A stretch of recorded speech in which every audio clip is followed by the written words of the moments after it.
Tuloy pa rin ang pasada ng ilang tsuper na hindi nagpa-consolidate habang pwede pa hanggang katapusan ng Enero. Marami sa kanila, pinili talagang hindi sumali sa kooperatiba o korporasyon dahil napakamahal daw ng modern jeep.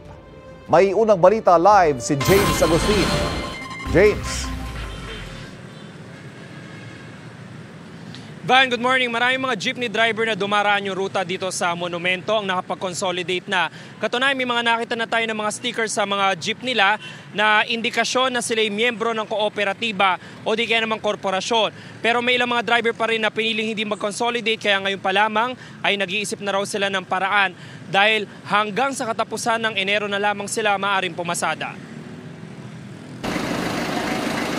Iisa ang rason ng ilang jeepney driver sa rutang monumento na votas kung bakit hindi sila nagpa-consolidate o mas piniling hindi maging miyembro ng kooperatiba o korporasyon sa ilalim ng PUV Modernization Program ng pamahalaan. Namamahalan po talaga. Mahal po talaga kung sa ano lang. Wala talagang walang kakayanan talaga yung mga operator na aabot doon sa ano.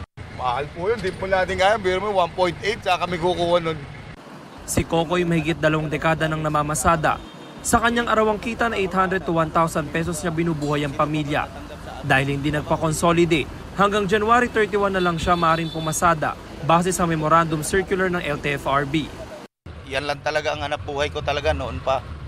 Sa kalsada lang dito, 22 years na ako naghahanap buhay. Tapos estudyante ko, 5. 2 college, 1 high school, 2 elementary. Wala, tablado lahat ng pangarap para sa pamilya. Halos 2 dekada na rin partner ni June ang kanyang tradisyonal na jeep. Hindi lang siya driver, siya na rin ang operator. Hindi rin siya nagpa-consolidate. Tanggap na raw niya ang posibleng kahinatnan ng kanyang jeep. Babayad pa namin ng garahe. Pakikilo na lang siguro po namin to. Ngayon pa lang nag-iisip na sina Kokoy at June ng diskarte kung sakaling hindi na talaga sila makakapamasada. Mahirap naman daw walang trabaho, lalo pat sila ang inaasahan ng kanilang pamilya.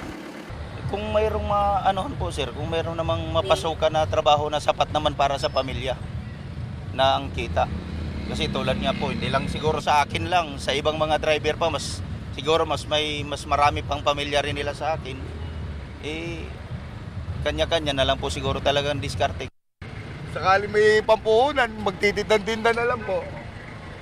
Hindi ka, bili motor, magra-rider na lang ho. Di ba? Marami rin ho.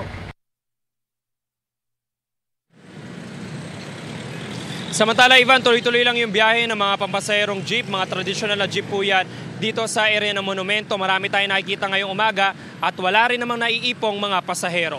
Yan manilitas mula rito sa Caloocan. Ako po si James Agustin para sa GMA Integrated News. Kapuso, para laging una ka sa mga balita, bisitahin at mag-subscribe sa GMA Integrated News sa YouTube. Sa mga kapuso abroad, samahan nyo kami sa GMA Pinoy TV at sa www.gmanews.tv.